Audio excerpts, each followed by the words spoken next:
I come from also a social science history, sort of historical geography kind of background, and it's interesting to note that, in recent years, there's a lot of interest generally in what is called, people's history from below. The stories that are actually very important aspects of humanity on Earth across the world, but which don't make it to the school textbooks, the official sort of narratives. And, in recent years, not just academics, but artists, filmmakers like what we see in tonight's film have been doing a lot in a sense, ensuring that these kinds of narratives do not disappear into the ether simply because, they're not so well known. And with regard to this narrative, this important story of the relationship between Shanghai and the Jewish people from Europe, it's interesting that today somebody gave me a copy of this book, which has been produced by the Chinese. It's actually been produced by the Shanghai Jiao Tong University Press on Jewish refugees in Shanghai. It's 26 stories of Jewish refugees in Shanghai during World War II. And it's interesting that this is being produced within China itself now. And this book, actually, it's been published in English, Mandarin, German, and Hebrew. Yeah? So it's quite an extraordinary, it literally just landed through one of my, on the table, one of my colleagues, and she rushed to give me, to say, wow, your topic is right on spot. So I want to leave more time really for the audience to ask questions. I see lots of burning questions, but I just want You can see with all those lights on? I can't see anything. Because some of them said, can I ask a question? Okay. So, but I just wanted to ask one question, of course, to lead off the discussion, which is a very obvious question, but I feel it's an important one. Like, how did you come upon this? Actually, how did you and your before team? I answer your question, there's two people I want to thank. Yes. I mean, there's many that deserve to be thanked, but I want to single out Harold Newman, who's here. He's here somewhere, who at key moments played a key role and obviously made the connection with Asia Society, not only here, but in Houston and San Francisco. And so I want to give him a shout out, and also to Juliana Margulies, which I believe is here for doing. There she is. Oh, there she is. There. Yeah. The narrator of the film. For doing the narration. And also, again, before answering your question, I want to mention that we have a website, abovethedrowningsea.com, where there's many more interviews and videos that did not make it into the film. So, abovethedrowningsea.com, all one word. The DVD extras. Yes. So, this was a topic that Carolyn and I were both interested in, even I believe even before we met. Obviously, she was interested in the Chinese diaspora, but also in the Jewish diaspora for reasons that she can explain. I was interested in China also, and in the Jewish diaspora. And when we first got a chance to visit Shanghai in 1998, 99, we went to the Refugee Museum, which was then, kind of a hodgepodge kind of affair. But we met the original curator, I forget his name. Mr. Wong. Mr. Wong, who had lived in Hongkou during the wartime. So this was always a subject that was of interest to us, and then we had an opportunity Carolyn actually met some people who were interested in sponsoring a film about this situation, and so she was looking for a filmmaker, and luckily I was right next to her, so that's how I got the job, Pays to know people. Yeah. So, and so that's how that came about. Then, Carolyn, what was your, what was your entry point into this narrative? Well, it really began with when it was through a very serendipitous way that I got approached, and that this entity, they were interested in having a film about the Jewish refugees who went to Shanghai during World War II. And I am always on the search for projects for René to do in China. And René and I had been discussing this story, and he always said, well, there are quite a few documentaries that have been made, but they're really none from the Chinese point of view. And people forget that the refugees came in and they were living, the Chinese people opened up their hearts and their homes and really shared what little they had with these these refugees. And so this is where we really wanted to tell the story from this point. I mean, it's an extraordinary story. Just a little bit, I'm eating into the time, but it's begging the question of, the thing that you also notice about the film is the involvement of a lot of artists, not just Juliana, but also Xu Bing, who did the calligraphy. Yes. He's here. Huang Ro, who's here. Who Somewhere. did the music. Yeah.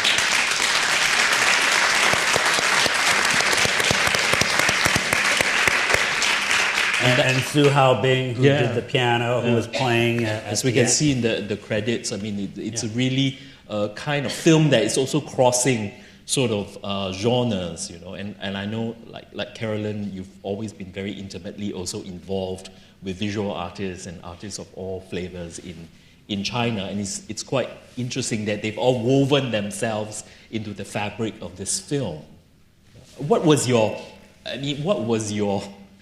How did you decide, or the team decide, which artists and how they were going to come into the project?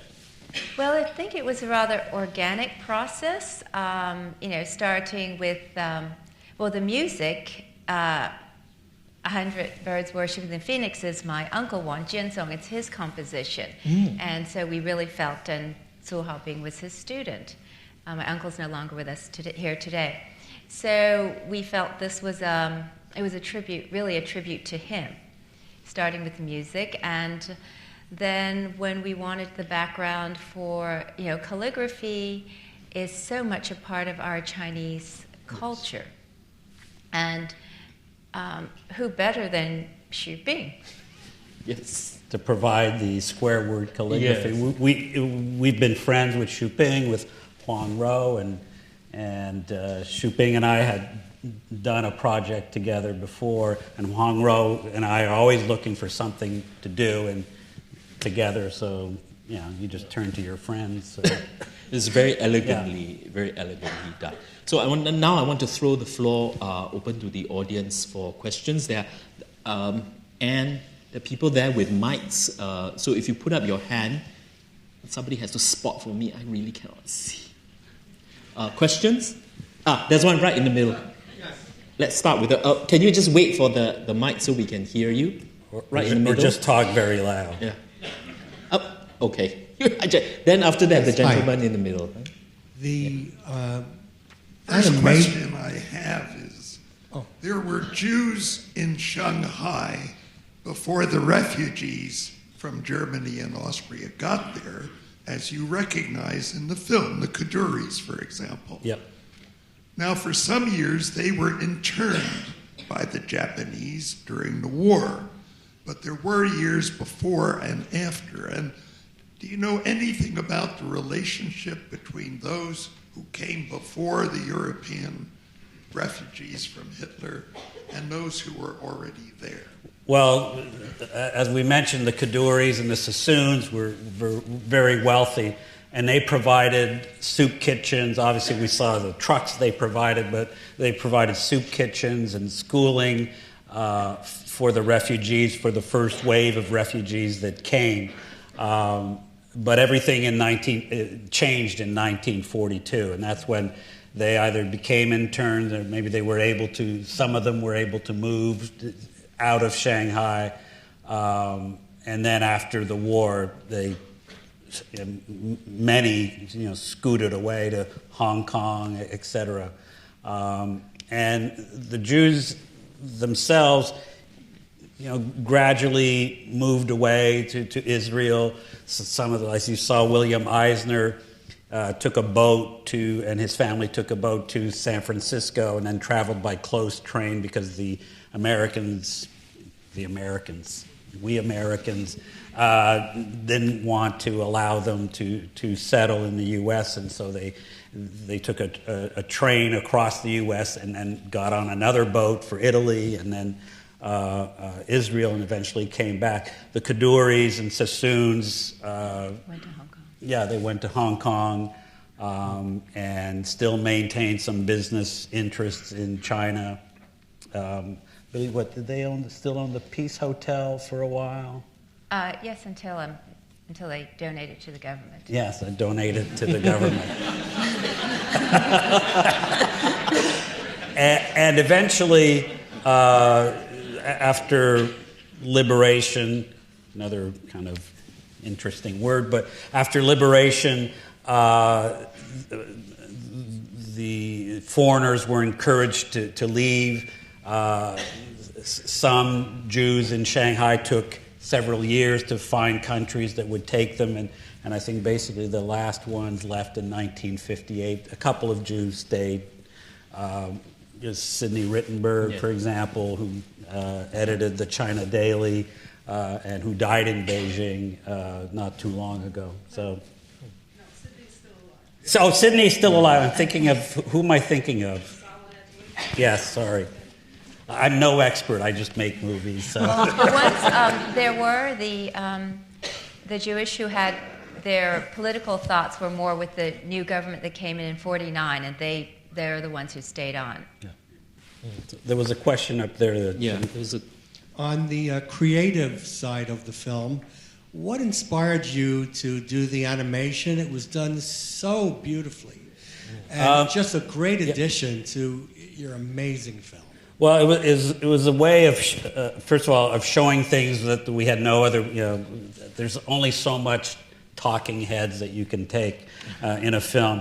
And it was, and so for personal experiences, we thought this would be, because these are memories of people, of experience they had as children, to have animation was a good medium to express that. But also our animator was inspired by the paintings of Charlotte Salmon, who was a German artist who died at Auschwitz.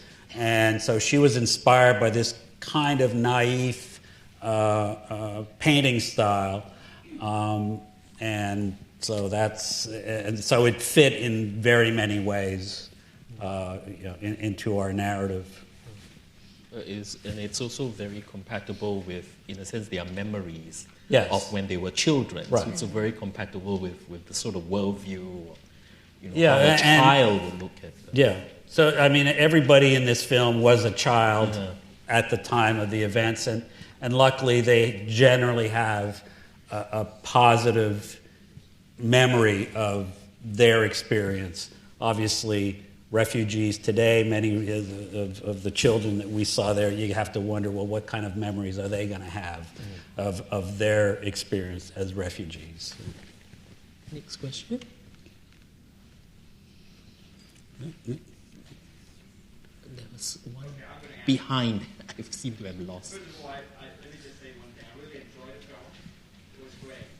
Can you tell us about what the filmmaking experience was like in China, making this film in China? So we shot in 6 countries, China included. Obviously, we needed an invitation to bring our crew. For me, it was no problems. I already had a 10-year visa, but for our crew to go there, we needed an invitation.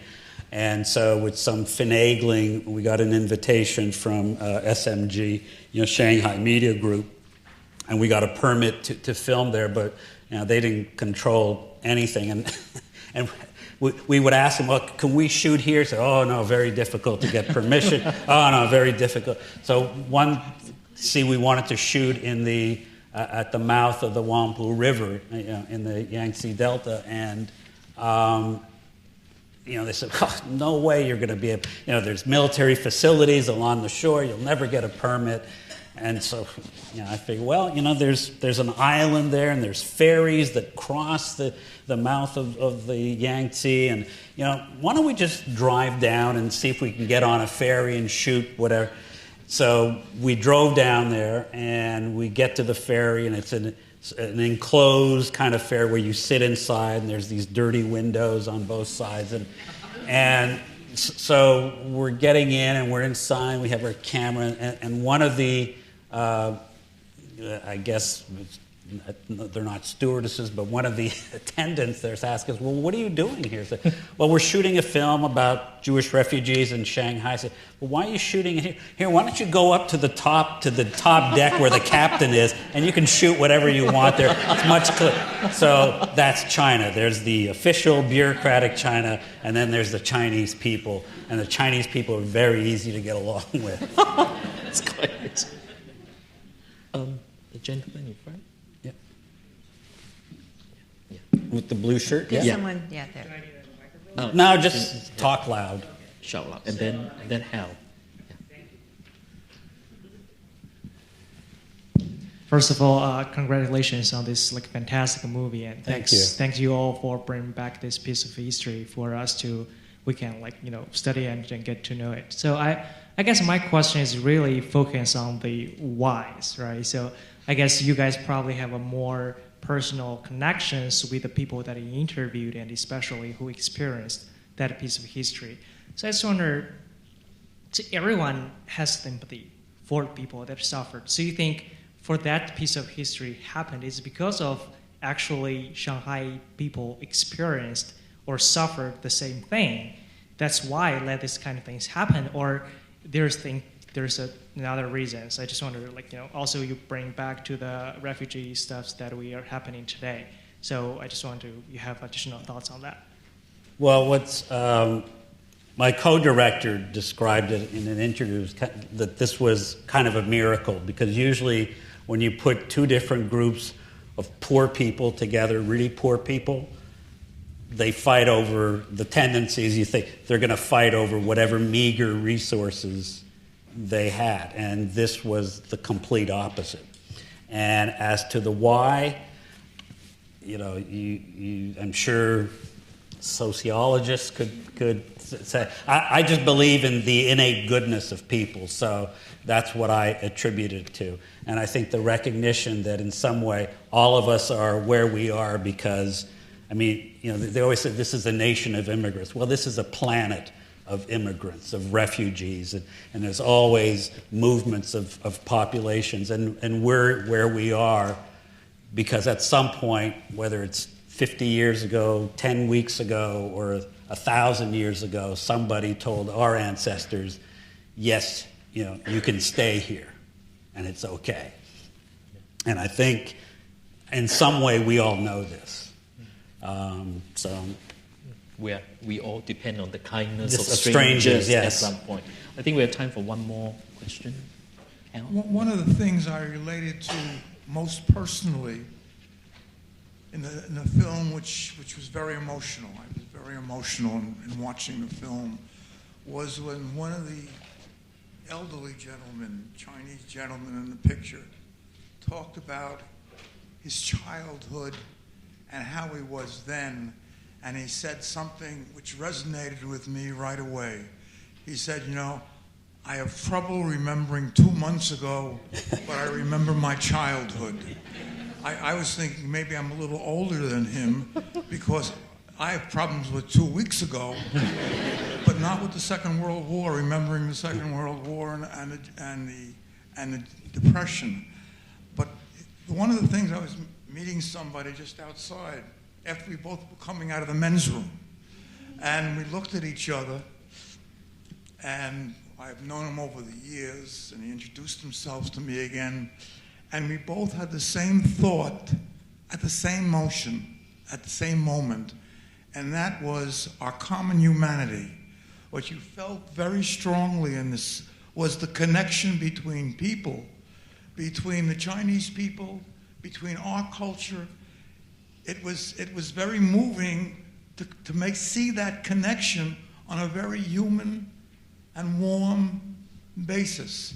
And I think that it gives you a sense of hope in a time when there's so little of that seemingly, that we're drowning in our own sea. But I want to thank you for providing those little inputs. And I'm sure there are other people here in the audience who made some sort of connection between themselves and what they were seeing. Thank you. Thank you.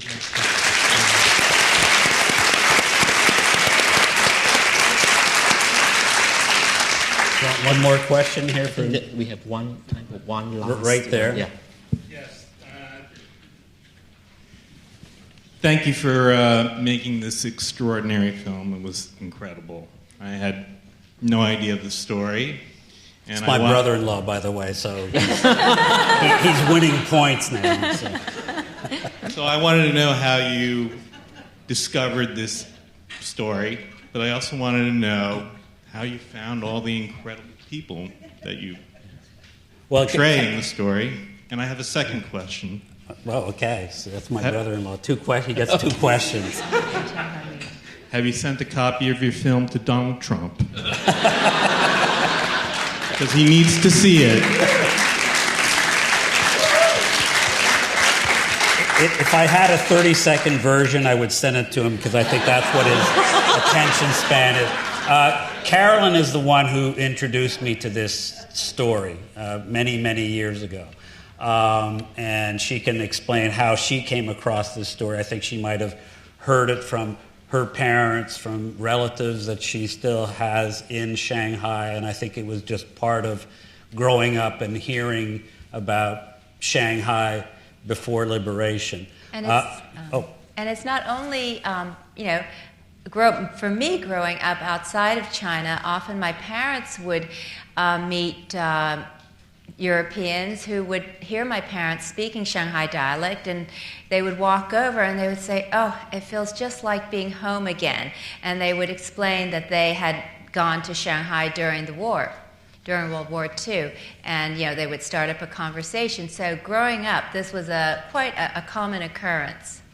And as far as how we started meeting people, when I was working on Law and Order 10 years ago, I hired a writer from my staff, and that was Keith Eisner. And he started telling me, about his father, growing up in Shanghai. And I said, well, why don't you, have you been back with him? No, he doesn't really want to go. He's in his 80s, and he really can't stand the sight of rice. He just had too much rice and in those years. Yeah. Thank you. That's what Guilo's for you. So I think we've run out of time. Yep. So thank you. Friends is a child of Shanghai who'd like to. Oh. Yeah. I can't see. As you know, this is the second time I see the movie in 2 days. I know you're dogging me here. You're following me around. And I found it much more emotional. As you know, I was in Shanghai during that period, and we talked 2 days ago. And I just want to say, it was tough to watch. All the memories and. I lived there, and I saw much more the second time that I see the movie than I saw the first time, and it was really very well done, and I congratulate you. Well, thank you. Thank you. The film will be playing at Pace University at Columbus. You can see it a third and fourth time. Until you'll know it better than we do. So, yes. But thank you for coming, and I really appreciate your testimony. So thank you all for coming, and a round of applause to all the filmmakers and the artists in the film.